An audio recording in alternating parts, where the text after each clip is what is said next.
One thing I discovered in the midst of the sadness of divorce was that I had a lot of work to do on myself.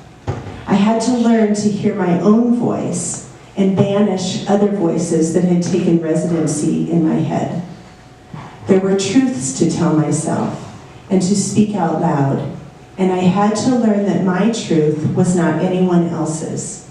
We all have our own version of the truth because we all have our own vantage point, and none is more correct or more valuable than any other.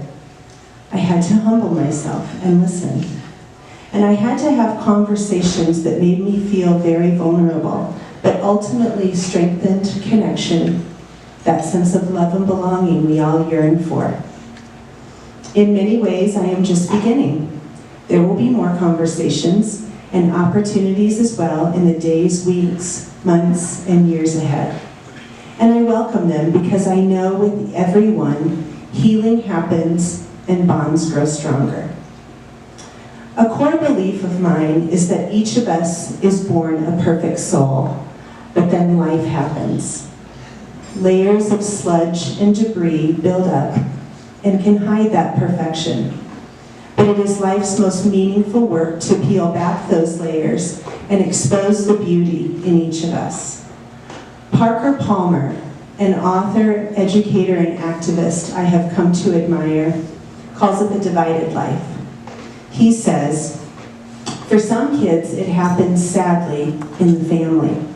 For most of us, it happens at school. We learn that it's not safe to be in the world as who we truly are. That if we express our true feelings, our true identity, we are going to get marginalized. We're going to be ignored.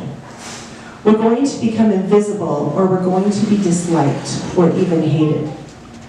But there comes a point in life where that divided life, that gap between who we really are and the face we put on for the larger world, becomes painful. It doesn't happen for everybody. Some people adjust to it. Some people live their whole lives that way. But for a lot of people, the divided life becomes a source of pain, and we have to find a way to close that gap. To build a bridge between our own identity and integrity as adults and the work we do in the world. Through my work in long-term care, I've seen many individuals at the end of life.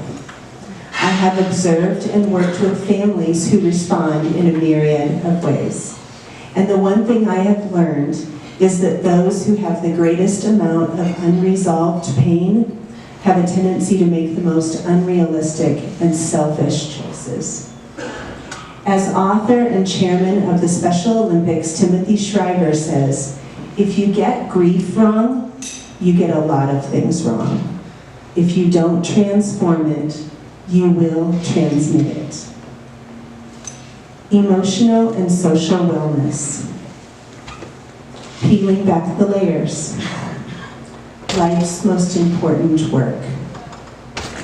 Are there truths you need to tell yourself and speak out loud? Conversations to be had. Is your life filled with love and belonging, or is there more to be done? Doing our personal work can be scary at times, but to quote the poet Hafiz, fear is the cheapest room in the house. I'd like to see you in better living conditions. In her book, Listening Below the Noise, Anne LeClaire shares her journey of practicing silence, one day a week, for years and years, even at times while surrounded by others, family, work associates, even strangers. The practice allowed her to listen to her soul, to learn who she really was. And what a deep question that is. Who am I? Stop and think about that. Who am I? Who am I? Who am I separate from titles, roles, societal norms, and expectations? Who am I? When we know ourselves completely, we can love more fully, share more openly, have honest conversations, and truly enjoy a complete sense of love and belonging. The American Holistic Health Association says, Illness is viewed as a manifestation of a dysfunction of the whole person, not as an isolated event.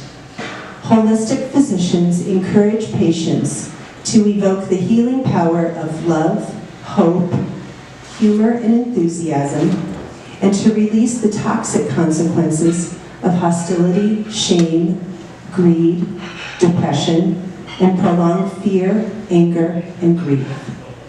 Optimal health is much more than the absence of sickness. It is the conscious pursuit of the highest qualities of the physical, environmental, mental, emotional, spiritual, and social aspects of the human experience. I wish you many wonderful years of complete wellness and a victory lap that is filled with a deep sense of love and belonging. Thank you.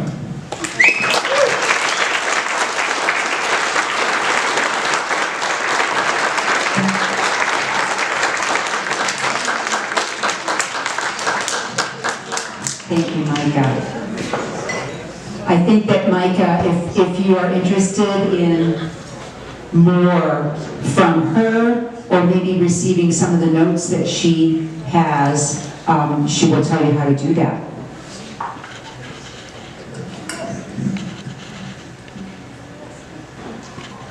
Why don't we do this? If anybody's interested in the notes, I'm more than happy to share them, and I will send them to JJ, and you can just reach out to her, and she can email you.